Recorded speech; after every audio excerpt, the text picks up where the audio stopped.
Bismillahir Rahmanir Rahim. Regarding Islamic worship rituals, the misconception I'd like to discuss today relates to the sighting of the moon, and obviously this is an issue which is related to Ramadan.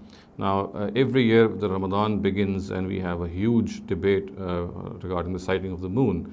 And it needs to be understood if we analyze this whole issue that it has been mentioned in certain narratives, and if they are taken on face value, then apparently they say that Ramadan should be begun after we have sighted the moon.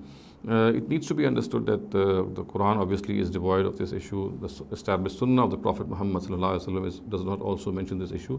This issue has primarily arisen because of certain narratives, or should I say because of the fact that certain narratives have mixed up certain words of the Prophet Muhammad, and this is a very common phenomena in hadith and in narratives, because there are certain narratives in which narrators at times suppress certain words, and at times these words are presented or they are put forth by some other narrators.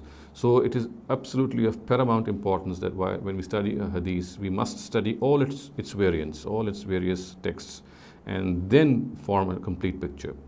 Now, in this regard, the same thing has happened, because we have relied on certain texts of this narrative and we have not gathered and collated all the texts of this narrative. The picture that has come to mind is entirely incomplete and different, and this incomplete and different picture necessitates that we must first sight the moon and then begin Ramadan. Whereas if all the narratives are collated and analyzed, what comes to mind is that sighting the moon is not an issue at all. It was never the directive of the Prophet. It is the fact that there are some narratives which have actually suppressed certain words of the Prophet which were of absolute importance, and their suppression has caused this confusion.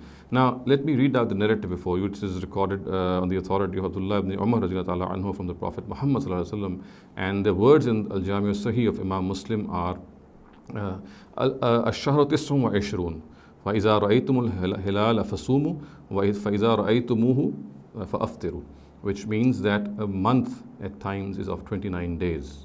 So when you see the moon, you can fast, you can begin the fast, and when you see the moon, you can break the fast. Obviously, the opening words that a month is of 29 days also points to a very, very important reality, and that is that the insistence of this religious mind at times can go as far as regard the fact that since the Quran has told us that we must complete 30 days of fasting or a month of fasting, so people can think that they have to complete these 30 days.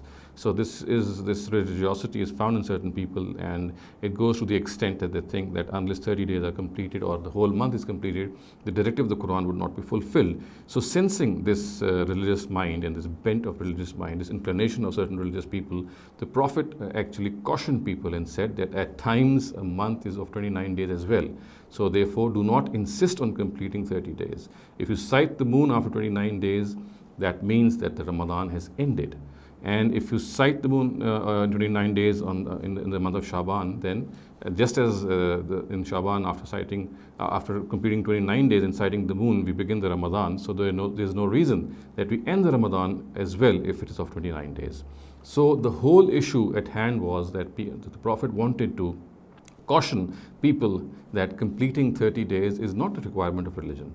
Months are obviously, the lunar calendar consists of 29 days, and it also consists of 30 days. The months consist of 29 or 30 days. So insisting on a 30-day month is not at all the requirement of religion. This is what the Prophet was trying to convince people or tell them beforehand, lest they should get into some confusion.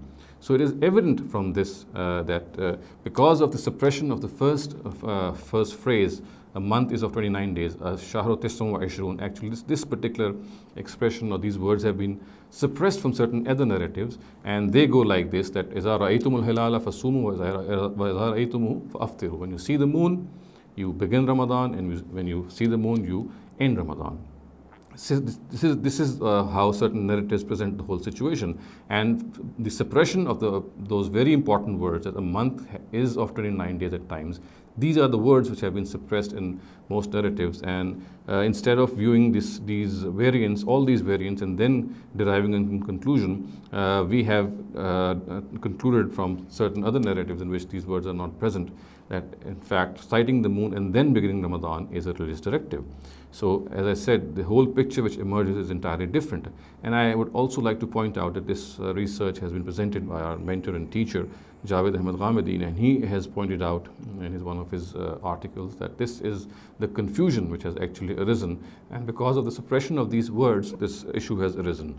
So in a nutshell, we can safely say that sighting the moon to begin the Ramadan is not at all a religious directive. In order to begin Ramadan, any method which is reliable can be adopted. In previous eras, methods were adopted which were which mankind was more familiar with. Similarly, today we can have scientific methods which science has put forward. We can use them. So whatever the means which are available today, they shall be adopted to ascertain the beginning of a month. And sighting the moon to begin a month, whether it is Ramadan or whether it is any other month, is not at all a requirement of religion. أقول قولي هذا واستغفر الله لي ولكم ولسائر المسلمين والمسلمات.